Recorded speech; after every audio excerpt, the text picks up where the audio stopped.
Hello, wonderful. This is Sarah, and I'm here with Josh Connolly, and he is an emotional resilience coach. Josh, tell us what in the world an emotional resilience coach is. Well, look, I guess it was a term that I came up with myself in the end, and for me, it was based around some of my own life experiences Mhm. of not never really understanding what resilience meant. I thought, I had this idea that I was supposed to be able to keep going no matter what, and that I needed to be able to do it all on my own and never need to ask for any help. And ultimately, that took me to a dark place. And so, a lot of the work that I do today is more about helping people to connect fully enough with their emotions so that they're able to communicate their needs.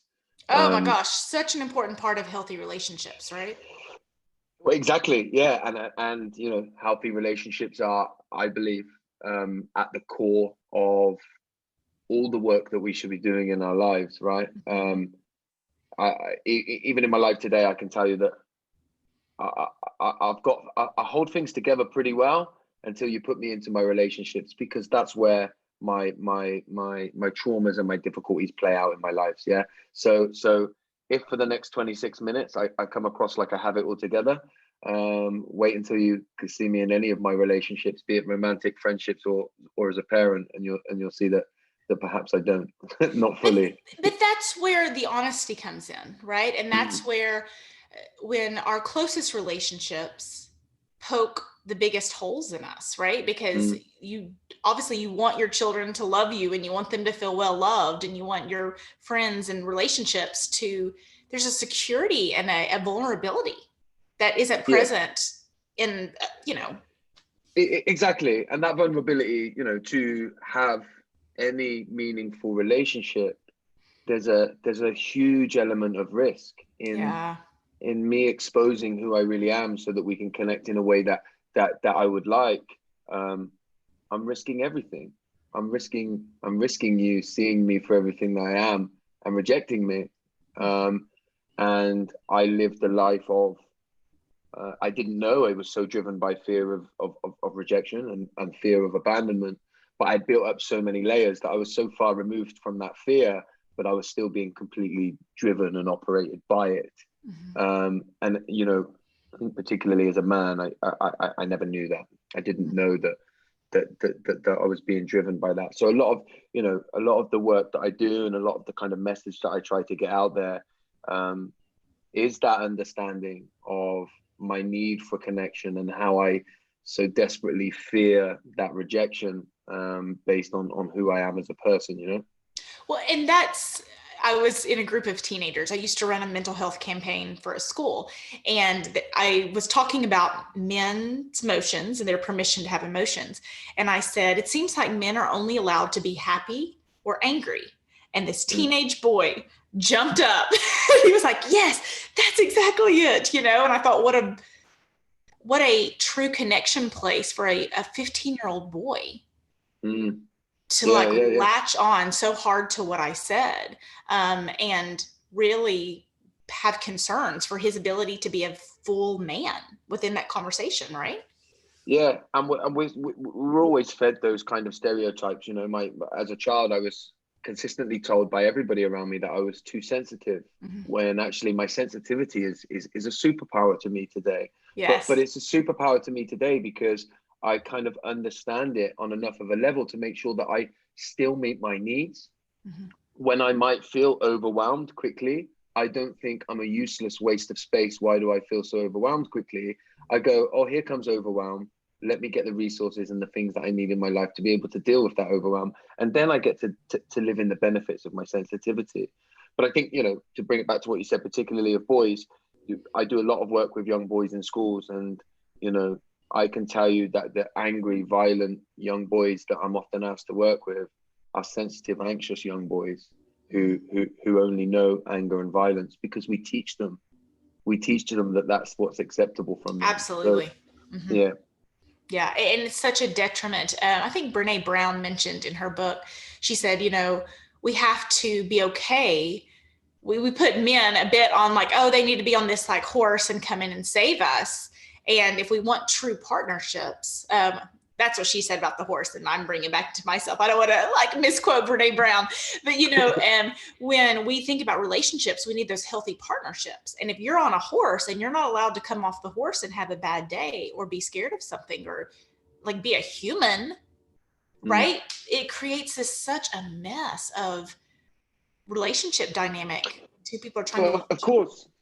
Of course, we talk about loneliness, and I've always been very good at getting people in my life because I've always tapped in, though I didn't know it, to my sensitivity to be able to work out what version of a person would you most likely want to have, and so I then became that version, right? And we think that loneliness is to do with how many people I've got around me, and that may play a part in it. But for me, the loneliness that I've found in my life is driven by how much of myself am I willing to share with you. And when the answer to that question, like it was for such a large period of my life, was none of it, I don't want to share any of it with you, then I'm always alone. And so if I think that as a boy or as a man, I'm supposed to come in on a horse and be strong and brave, if that doesn't connect with who I really am, then when I try to be that, I'm going to keep myself alone. And I'm not going to get my needs met because I'm not going to be able to fully convey to you who I am. So I do think those kind of stereotypes play a huge role in the problems that men and women face. Well, and what you just told me is you would have to bring in your representative to be what other people thought you should be or needed to be. Is that what I heard? Well, yeah, I would bring in that whatever version of what I needed I thought you needed me to be. Yeah. I would be that. And so when you talk about relationships, if you look at like romantic relationships that I had growing up, I was like the worst partner in the world, because for the first 3 months, I was like the absolute, everything you ever wanted and needed in your life, until I couldn't keep up the act anymore. And then I went back to being myself. And so anyone that I ever met got the person that they were desiring in their life. It just wasn't who I was. So the relationships were hollow and they were built on nothing. So if I had been a girl, past life, we were dating and you were, what advice would you give women and men to know if they were having a relationship with the person someone really is, or if they were getting the representative, if they were in a relationship with someone like you said you used to be, where you were trying to be who they needed those first 3 months and not keep it up? How would someone know the difference? I think when we come from alignment of who we are, as in every feeling and experience that we have, if it's based on checking in with myself and how I feel, then I'm likely going to get the outcomes which I want and crave. But often, particularly girls, are fed in Western society anyway, they're fed the idea that there's a Prince Charming that's going to come along. And that's not based on let me check in with who I am. Let me understand my feelings and my body and my emotions on a deep enough level, so that when they do connect with somebody else's feelings and emotions, I know what that feels like. We come away from that intuition and we set about it searching externally. So it's kind of a deep answer, but if you're searching for the idea of what a good relationship should be and you're looking out there, then you're looking in the wrong place. I think we all at some level, although we push, and we're taught to, by the way, we teach children to push their intuition down. Absolutely. Because as adults, we don't like the fact that they know what we're thinking and feeling, despite what we say. Yeah. Yes. We do that all of the time with children. Yes. Don't be so silly. Stop worrying about that. You don't have to think about that stuff. There's nothing going on here. When a child has very clearly picked up on an emotion, so we teach them to suppress that. So my answer to answer your question, my advice would be tune in with yourself on a deep enough level, as in literally create space in your life every day to listen to your body. And once you become in tune with that, your body will tell you. When you're with somebody, your body will tell you. People talk about red flags and that kind of stuff, but you'll know and you'll trust it because you'll be in tune with your body, rather than the dream that we sell one another, which is go out and find the amazing life, go out and find the Prince Charming, because they exist somewhere out there in the world. Every answer, I believe, exists within you, and what we need to do is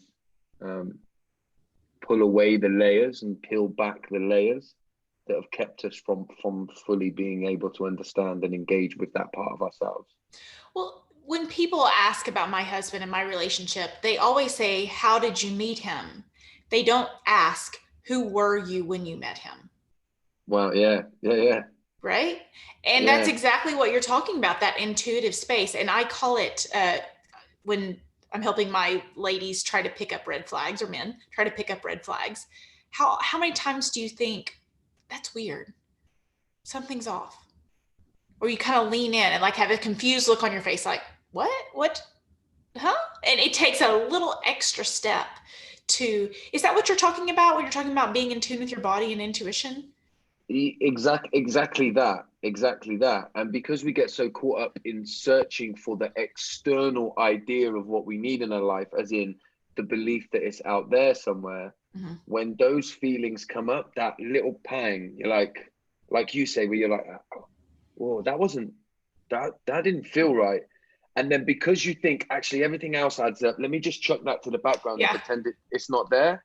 Yeah.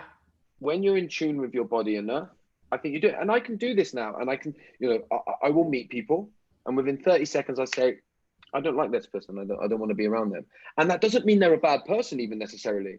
It just means I get a feeling when I'm around them. I don't like them. I trust my body and my intuition. So that no longer serves me. I don't need to search externally or try to logically understand why I might need to be in a certain kind of friendship or relationship. I trust my body. And I'm going to say, you said logically understand, and I'm going to say overthink. You don't overthink your way into trying to be in a relationship with them. Yeah, exactly. Yeah. Right. And when you're detached, when I was detached from my emotions in the way that I used to be, I looked at relationships in my life on an intellectual basis. I would go, okay, let me see this person. Okay, they've got a house, they've got a car, they seem like they've got a good job. This could work. Yes. Never once like, how do they make me feel? What do I feel like when I'm around them? Can I connect it? I didn't do that. I did intellectual stuff because I didn't have feelings, because I was detached from them. Well, that's so important. And I want to bring it back to something you said earlier, because you were talking about overwhelm, and you talked about naming the feeling and then creating an action plan around the actual truth of the situation. Right. So, and so having I feel uncertain around them. I feel small around them. I feel like I'm second guessing things around them, or I feel safe around them. I feel like I am myself around them. I feel accepted around them. Like, those are drastically different conversations. And if we cannot name those emotions, we can't go on to make decisions based on those, right? Exactly. And that comes from and stems from the ability to be able to check in with my feelings. My body's giving me signals all of the time. When those signals come up, am I reaching for something external to stop that signal, to shut it up? Or am I saying, let me listen to my body, what's it telling me? Yeah. And I think the more on a daily basis I can listen to my body and ask myself, what's it telling me? The more I'll believe it, the more I'll be in tune with it, and the more I'll understand it. And like you say, the more I have that when I'm around somebody, I think, oh, they make me feel a little bit uncertain. Right. Yeah. That's not a good thing. But if I'm connected with my body enough, I can go, I don't like that uncertainty. It doesn't serve me. And so I don't need this person in my life. Right. There's lots of other layers here. I've had a constant need in my life for validation from other people. So if you make me feel 10 things that make me feel uncomfortable, but you validate me by telling me I'm amazing all of the time, I'm going to struggle to get you out of my life because I recognize my need for external validation. Right? Okay, I call that your kryptonite. Like, what's your kryptonite? So mine is self-growth. Okay, so you could be like, oh, I can help you become a better person. And I almost like turn into a little puppy, like, you can help me become a better person. But then it's like, whoa, how did they get to be like, quote unquote, God in my life, that they get to decide what a better person is, right? So it gets really dysfunctional. But so your kryptonite is validation, right? Yeah, it's 100%. Yeah. Oh, yeah. That's so important to know. Yeah. It is important to know, because then you get into the kind of realms of understanding the different parts of myself and the kind of wounded inner part of myself that needs and craves that validation, that part of myself that says, don't listen to any other part of yourself. This person's telling us that we're good looking, so now I feel great about that. So let's just deal with that and forget everything else. Yes. So, it becomes about tuning into all of them parts of yourself. When I was a child growing up, I was the one who made my mum happy because of the things that we were experiencing at home. So I feel comfort in a relationship if I'm working really hard to make somebody happy and they're consistently thanking me and telling me how great it was that I made them feel so happy. Yeah. That is a wounded part of myself that's trying to have his needs met rather than an actual part of myself. The problem is it's amazing for other people. Yeah. Because Josh just goes out of his way and he does all of these things. But very often for myself, it's an act of self-abandonment, right? Because it's not coming from more of a place of kind of interdependence and understanding that I can be there for you and you can be there for me, right? And we can be there for one another. Interdependence. Yeah, if anyone's unsure of what that term meant, that's interdependence, right? So it's like that I was talking about earlier, the partnership, right? It's not someone on a pedestal, someone on a white horse, but a partnership. I can do for you, you can do for me. That was a lovely explanation of that. Yeah. And why do you think those relationships feel so scary for so many people, like that interdependence? I think, look, there's different reasons, and it depends what you tap into, because for a long time I was very codependent in that I needed that validation, but then I set about becoming like super independent, right? Ultra That's usually where it swings. Yes. Where I don't need anyone in my life, and it's just as detrimental to me as that codependency, right? And so I think when you get to that interdependent stage, the jostle between the two of you, it has to be quite inclusive, right? So I have to have the vulnerability to be able to reach out and say, in this moment, I need some help and support, right? But at the same time, I also, on the flip side, maybe need to be emotionally available on certain times where I can say, okay, we can stay on the same platform here, but I can dive in and be there for you. Not in that, let me come right above you now and show you how much you need me and be there for you in that way. But we stay shoulder to shoulder, picking up the act both ways. And I think it can get messy and it can get difficult, and we get comfortable in either role. We'll start taking that kind of higher up. I'm slightly more of the stronger, dominant one in here, and then we sit in that role, and it becomes uncomfortable to get down that ladder. And then on the flip side, you might have the thing where we've taken the kind of backseat, and then it becomes difficult to come back up. So it's always looking for that shoulder to shoulder, and it's not easy. It's just not easy. Well, swinging to the opposite side of the coin, like, okay, so if you're meeting everyone else's needs, their needs are important, yours are not. Then you swing to independence, which is, I don't want to bother anyone with my needs. I'll take care of them myself, right? And the middle is, sometimes I have needs, and if you are my partner, if you're my shoulder to shoulder person, there's a give and take, that sometimes you meet my needs and sometimes I meet your needs. And that's where the vulnerability comes in, right? Exactly. And I believe that's what it is to be human, by the way. Yes. I do believe that's what separates us from everything else, right? I think we're wired for connection. We're social creatures. And I do worry about some of the talk that you see out there, like nobody's going to look after you unless you look after yourself. And I think, listen, there's times in my life when I need people around me. I feel like I struggle. I get overwhelmed when that happens, and I need people around me. And I just fear a sad existence where we live on this kind of individualistic reality where we're all there for ourselves, and it's dog eat dog, every person for themselves. I just don't believe that that's what it is to be human. I think it goes against our every instinct. Well, and I'm sure you've seen the data around healthy connection and loneliness and happiness levels.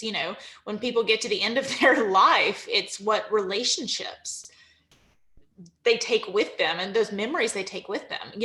My dad always joked, he said, no one ever gets to the end of their life and says, I wish I'd put in some more work hours. They say, I wish I'd spent more time with my kids, Yeah, or having healthy partnerships. Is that some of what you're talking about too? Well, it is exactly that, right? I think of the people that have left this world that were involved in my life. What's left of them now is the impact that they had on me. Yeah. And, both positive and negative, difficult and not so difficult, and all of that thing. So when you leave this world, like you say, all the material things will be gone. They go with you. They're dispersed in some way. And all that's left is the impact that you had on other people in your relationships, right? And the people that we remember in this world, quite often, when you look back over history, are the ones that have had impact on other people. And again, whether it be positive or negative, they're normally remembered.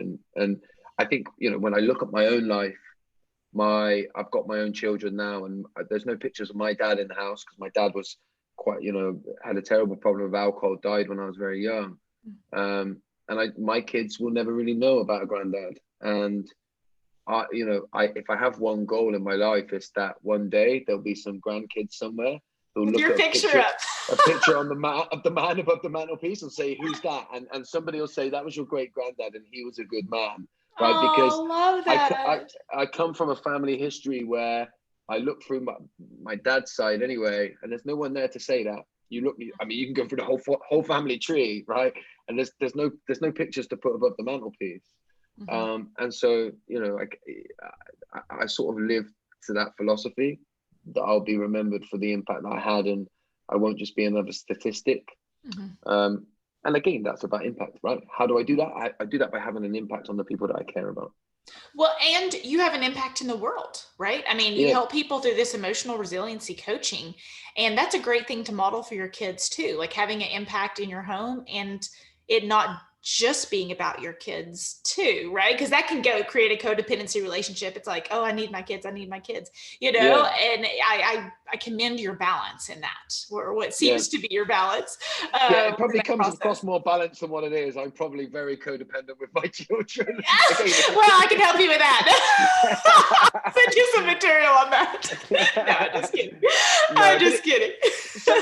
Sometimes it's awareness, right? And it is the work in progress. I just felt myself laugh a little bit inside when I thought, I'm very aware. I'm very aware of where it still shows up in my life and the work that I need to do, So, but I think that's a good thing, It is a good thing.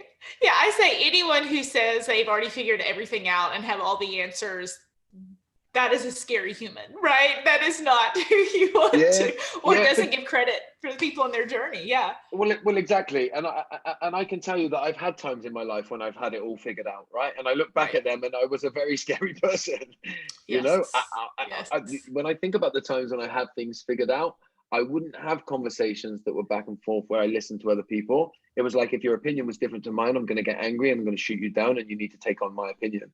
And I think there's a lot of that going on in the world at the moment, as the world becomes I'm from the US, right? So you can imagine the energy here the last 3 months. We're recording this January 2021, in a very interesting week in US history. So, it's the energy here is so angry. I mean, it's just it's a very difficult time energetically to be in the US. And I've been a little grateful for COVID to be able to retreat and talk to people in Germany and Australia and all these other places in the world. And because it's been tough. It's been very tough. Yeah, I can imagine.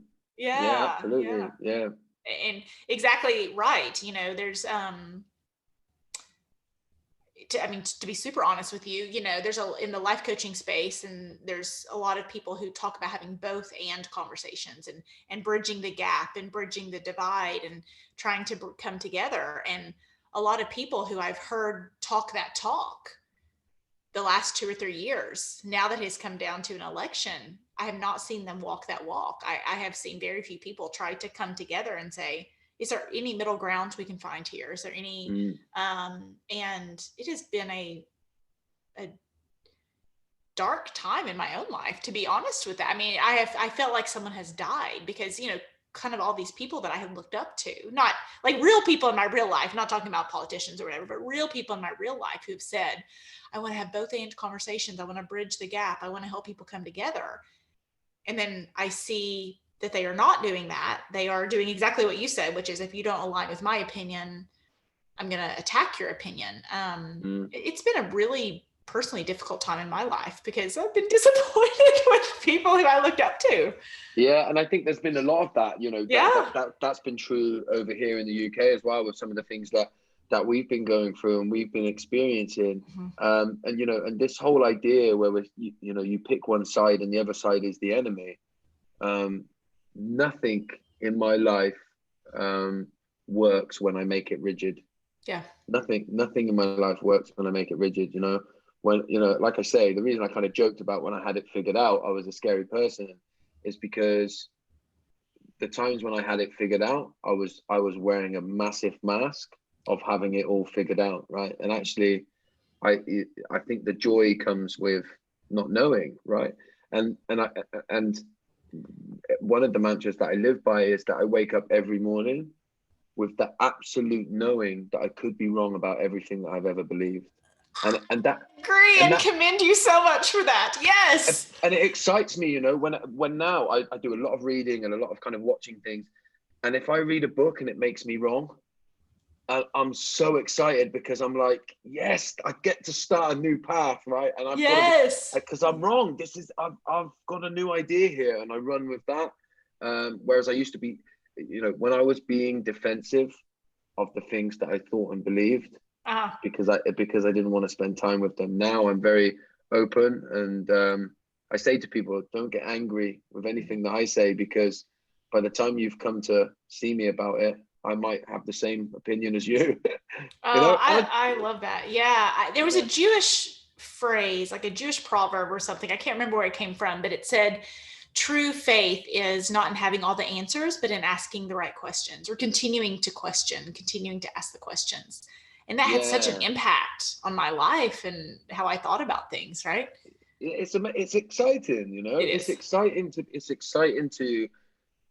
have the idea that I could be wrong. You know, the best moments in my life were when I found out I was wrong about something, and it was like, let's go on this journey, you know. I love it. Well, Josh, thank you so much for taking us on your journey. Where can people find more about you, more about emotional resiliency coaching, a little more Josh in their lives? Yeah. Yeah. The best place to visit is my website, which is just joshconnolly.co.uk. All my social links are on there. But I do a lot of stuff on Instagram, and I'm Josh_FFW on there. So yeah. That's awesome, Josh. Thank you so much. Any last words of wisdom for? None of wisdom, really. More just actually that I've really enjoyed the conversation, and it's been really nice where it's gone to be able to explore these. It's always great to meet with like-minded people and explore ideas. Absolutely. Well, thank you so much for coming on the podcast. I hope this is a hello, not a goodbye. And we thank you for helping us on our journey to become toxic person proof.